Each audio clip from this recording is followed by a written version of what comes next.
bà con này chết ngol chết muối mày bong ngol vô ấy trong xua bà má đó bà nào lấy đã chặt xua men tên ấy cha chết tại ngol chứ ngol lấy bong bà ấy nè anh bóng ôn bùn nè mình chẳng cha hay bùn nè miên mà nè ná đại ai lang đó mà mày chặt ấy vấn đấy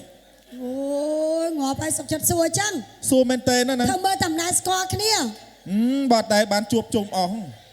កូនតាខាត់នៅភ្នំប្រសិទ្ធហ្នឹងហ៎បងបាទខ្ញុំនឹងខាត់សួស្ដីកូនទី8នៅក្នុងតកូលខាត់បាទតកូលខាត់ទាំងអស់ពុកខ្ញុំនឹងមានកូន9នាក់9នាក់កូនបងគេបងខាត់សុខឹមបងខាត់សុខឹមតបមកខាត់ចម្រើនខាត់ចម្រើនខាត់សរមខាត់សរមខាត់សរេនខាត់សរេនខាត់ស្រីវងខាត់ស្រីវងខាត់យ៉ៃខាត់យ៉ៃខាត់សេរីខាត់សេរីខាត់សួស្ដីខាត់សួស្ដីខាត់ណាចាខាត់ណាចា9នាក់ចា1ម៉ែត្រកន្លះទាំងអស់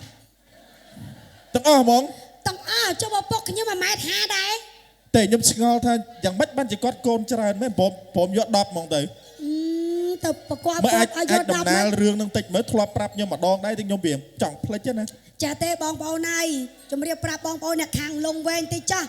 ឪពុកខ្ញុំធ្លាប់សួរគាត់បាទតាពុកអីនឹងម៉ែមិនក៏មានកូនច្រើនម៉េះនៅតែរោងការសោះហ្នឹងហើយគាត់ថាកូនហើយកម្មពិតទៅពុកណែឲ្យនឹងម៉ែនឹងទៅតែរោងការទៅតែរោងការទេតែប៉ិនឲ្យតែពេលទៅរោងការហ្នឹងអាសាផ្លិចរហូត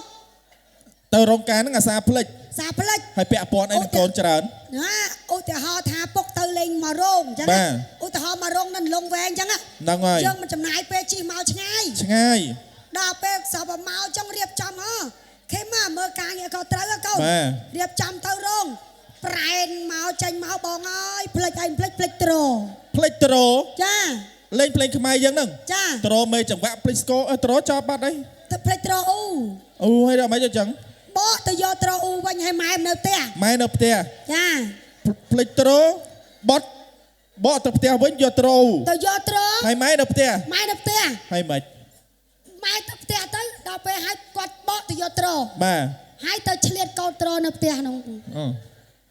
កោតត្រនៅផ្ទះកោតឲ្យម៉ែស្ដាប់អូចាញ់រងឯនៅមិនឆ្លៀតកោតឲ្យស្ដាប់ទៀតដល់ពេលថ្ងៃរងមួយទៀតនេះបងឲ្យកណោតខាត់សរមហ្នឹងមិនណោះទៅឆ្លងដល់អរិយស័ព្ទនោះបងដល់អរិយស័ព្ទយើងនៅពេញហ្នឹងឯមុខវាំងហ្នឹងឯងពេញហ្នឹងឆ្លងដល់អរិយស័ព្ទហ្នឹងទៅបងអើយ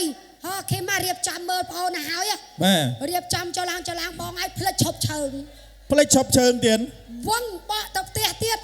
ទៅវាយឈប់ឈើងនៅផ្ទះទៀតបើអញ្ចឹងបងប្អូន9នាក់ភ្លេចឧបករណ៍ភ្លេងទាំងអស់យ៉ាងភ្លេចទាំងអស់បងចង្កាត់សួស្ដីឯងភ្លេចអីគេទៅមើលខ្ញុំភ្លេចមេក្រូបកែច្រៀងអរគុណណាស់ប្រវត្តិពុកខាត់តកូលខាត់បាទនិយាយទៅគឺថាលោកឪពុកខ្ញុំហ្នឹងគឺគាត់មានកូនប្រហាត់បរៀនកូនហ្នឹងសិតតែចេះសិល្បៈទាំងអស់ហ្នឹងហើយចាសាចាអរគុណណាស់ហើយថ្ងៃនេះអូនឯងឃើញទេថ្ងៃនេះគឺថាភោជនីយអាហារថ្ងៃនេះឲ្យជារសគឺឈ្ងុយឆ្ងាញ់មែនទែនចុងភៅសុទ្ធតែមានស្នាដៃ